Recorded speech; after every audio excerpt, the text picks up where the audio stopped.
What's the deal, Pickles? Welcome back, everybody, and today we're going to be changing things up just a little bit. We're not going to be working on the cross cart.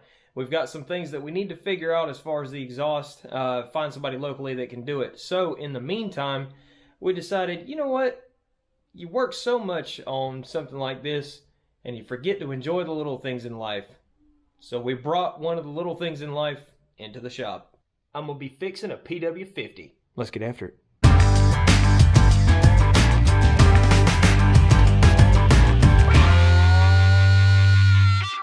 Alright, so quick little backstory on this pocket rocket. So a friend of mine picked this up about 10 years ago, and it sat for most of that. He asked the guy to go ahead and replace the carburetor as well as the throttle and choke lines. Well, he got it back and could not get it to idle correctly, getting a high idle. He messed with it a little bit, couldn't figure it out, so he asked me about it. So I'm going to pull this cover off and give you a quick little rundown on what I found. Well, that was easy. Alright, so I'm not sure if there was some bolts missing on this, but it was literally these two little 10 millimeters. They came out from back here, and that whole back section just lifted off. The airbox, when he brought it to me, right here was disconnected. This was just kind of floating over here somewhere. I thought maybe that might be part of the problem. It wasn't. I thought maybe the throttle might be stuck. But these are brand new lines. Shouldn't be stuck, but it does happen. Put it all back together, tried it again. Still didn't work. So I took the tank off, which is super simple. It's one bolt here, unstrap it here, tank lifts off. Don't forget to disconnect your valve down here. I traced the throttle and choke lines all the way back up the frame, just to see if they were pinched, right? So they go all the way up to the handlebars. Nothing seemed pinched. They both seemed to work. I pulled this, and that's when I figured it out. These carburetors have two different lines going into them. This one's for the choke. This one's for the throttle. So, what do you think I found? I'll give you three guesses, and the first two don't count. This line goes to the slide on the carburetor. I'm going to call it the slide. It's more like a plunger, but you know exactly what I'm talking about. This goes to the throttle. This goes to the choke. Here's the choke. Here's the throttle. These two lines were backwards. They had the guy who installed the carburetor apparently hooked the throttle to the choke and hooked the choke to the throttle. So I got those switched, kicked it over, and it ran fine. And has run fine ever since. So there's just a couple other things that he asked me to do. I'm going to do those today. One, he wants me to replace the tubes in the front and rear tires, as well as new brakes. I'm going to start with the front wheel because it's right here and I'm kind of lazy. So here we go.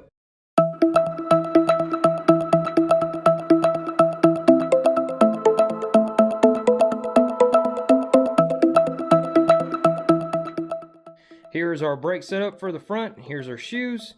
There's the wheel down there. While you've got this apart, it's a great time to check your bearings and go ahead and clean out the inside of your brake housing. That one's good. And that one's good. Nice. Look at all that soup. Yummy. Yep, just as I suspected, stock brake pads. These have probably been in here since the bike was built. You can take shortcuts on a bunch of things on a bike. Don't do it on brakes. We're going to get these pulled off, get this cleaned up really good, and we'll put the new shoes in.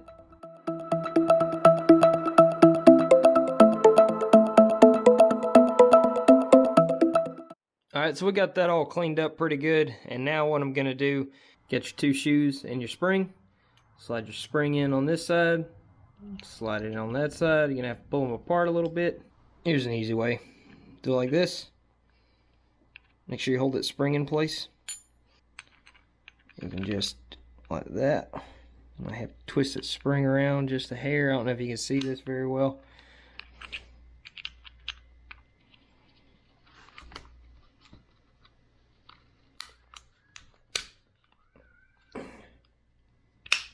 There we go. So, there it is. Bueno. So I got the old cable off and unwrapped the new one. Here's the new cable.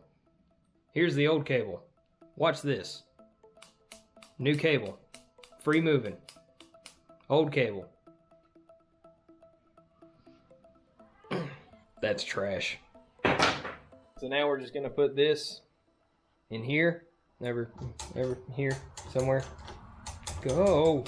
All right, so I'm gonna see if I can do this one-handed. So pull it out about like so, and you'll slide this up under the handle into this recess in the bottom, and then just pull your cable forward. So we route it back behind the other cable, route it back in through this catch right here.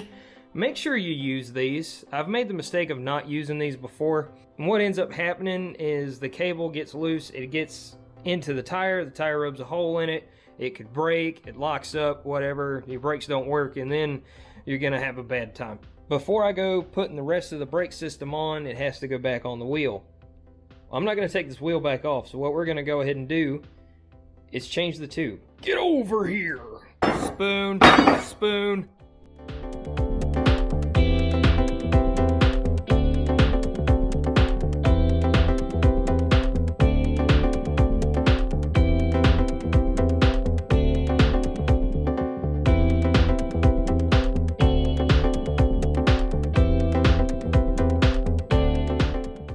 Okay, so I got the tire off the rim now. Put a little bit of air, just a little bit, in this tube.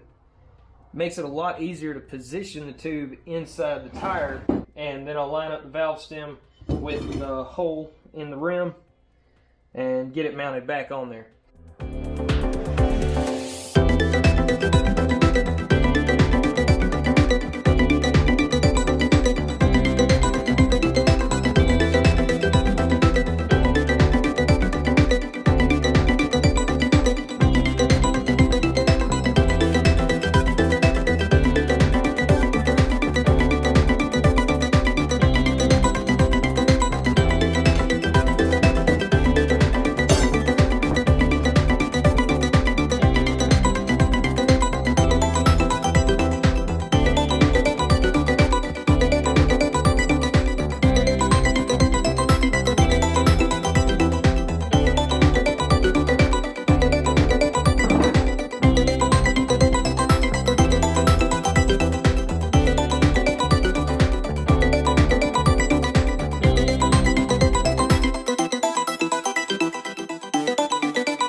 So now I just need to put the wheel back on and get everything put back together. Okay, got the wheel back on. Before I start putting everything back together, I'm going to go ahead and change the rear brake cable, which runs all the way through here and goes just up under the carburetor, up under the tank, and follows up to the handle on the handlebars. So I'm going to go ahead and pull that off real quick, get it changed, and we'll put the rear end of this thing back together and we should be ready to roll.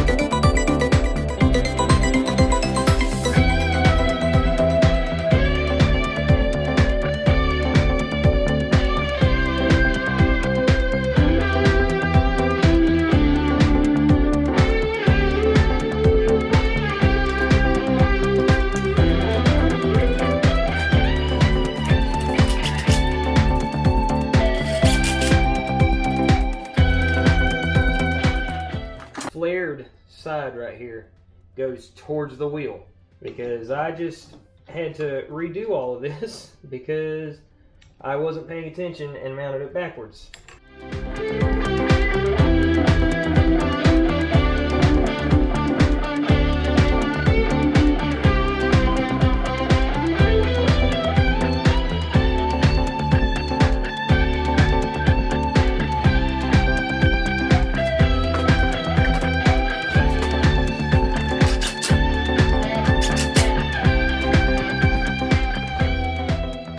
Okay, so the bike is all put back together and has already been delivered back to the owner.